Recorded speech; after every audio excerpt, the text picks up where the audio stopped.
पूरे दक्षिण भारत की राजनीति पेरियार पर टिकी हुई है। पेरियार के खिलाफ लोग एक शब्द सुनना नहीं पसंद करते।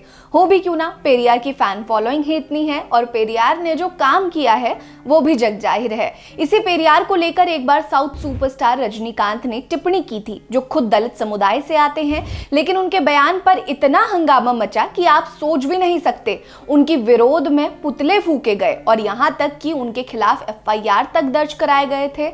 लेकिन सवाल ये है कि रजनीकांत ने पेरियार पर ऐसा भी क्या कह दिया था? रजनीकांत की टिप्पणी क्या थी? क्यों रजनीकांत के पुतले फूके गए थे? नमस्कार, मैं हूं आपके साथ रीटा और आप देख रहे हैं भीमसेना। आज के वीडियो में हम बात करेंगे पेरियार पर रजनीकांत की उस टिप्पणी के बारे में जिस पर जमकर बवाल मचा था। वीडियो पसंद आएगी तो लाइक कर लीजिएगा, चैनल को सब्सक्राइब कर लीजिएगा और कमेंट सेक्शन में अपनी राय जरूर दीजिएगा।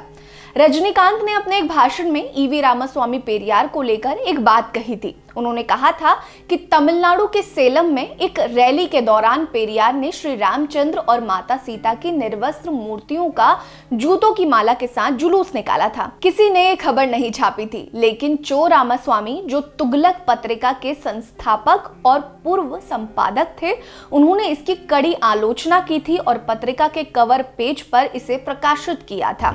उन्होंने कहा कि इससे DMK का बहुत नुकसान हुआ था, उनका नाम भी बहुत खराब हुआ था, इसीलिए उन्होंने पत्रिका की कई कॉपियों को ही जब्त कर लिया। लेकिन तुगलक पत्रिका में उस संस्करण को फिर से छापा गया था। ये पत्रिका ब्लैक में भी बिकी थी। पत्रिका के नए संस्करण को चो रामस्वामी ने कवर पेज पर लिखा था कि इस तरह करुणानिधि ने तुगलक को लोकप्रिय बना दिया। इस घटना के बाद चो रामास्वामी पूरे देश में प्रसिद्ध हो गए थे। पेरियार पर रजनीकांत की ये प्रतिक्रिया देखते ही देखते वायरल हो गई थी।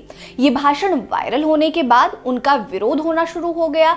DMK और अन्य पेरियारवादी संगठनों ने इस बयान का विरोध करते हुए रजनीकांत के खिलाफ प्रदर्शन किए। एक संगठन तंतई द्रविड़ कड़गम ने रजनीकांत पर धार्मिक भावनाएं भड़काने का आरोप लगाते हुए उनके खिलाफ शिकायत तक दर्ज करा दी।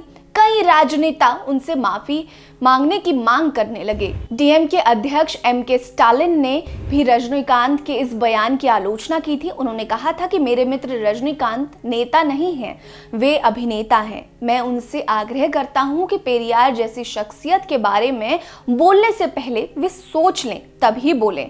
बता दें कि रजनीकांत ने स्पष्ट रूप से कहा था कि पेरियार देवताओं के कट्टर आलोचक थे। वहीं पेरियार की उस रैली में शामिल रहे द्रविड़ कड़गम ने महासचिव काली पुंगुद्रन ने कहा था कि रजनीकांत उस घटना के तथ्यों को घुमाने की कोशिश कर रहे हैं। 24 जनवरी 1971 को वो रैली अंधविश्वास के खिलाफ हुई थी। उस समय के मशहूर भारतीय आविष्कारक GD नायडू ने ये कार्यक्रम का उद्घाटन किया था।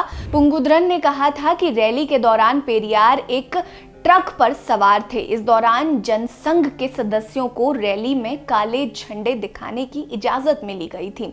जब पेरियार की गाड़ी गुजरी तो जनसंघ के एक सदस्य ने उन पर चप्पल फेंकी, लेकिन वो उन्हें लगी नहीं। ये चप्पल पीछे से पेरियार की गाड़ी पर लगी।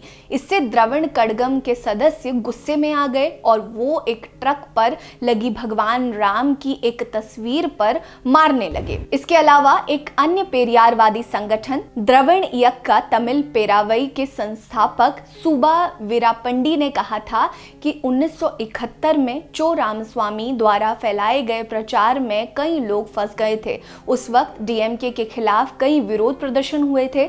लोगों ने पेरियार के पुतले और तस्वीरें जलाई।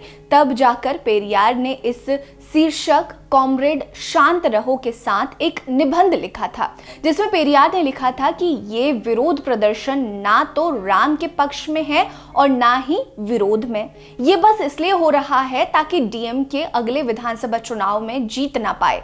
अगर वो मुझे जला भी दे तो भी चिंता मत करो, ये चालें हमारे लिए नई नहीं है। सुबा वीरापंडी ने कहा था कि पेरियार तमिलों और द्रविड़ विचारधारा के इस अपमान को सहने के लिए तैयार थे। चो रामास्वामी या रजनीकांत इसे कभी नहीं समझ पाएंगे।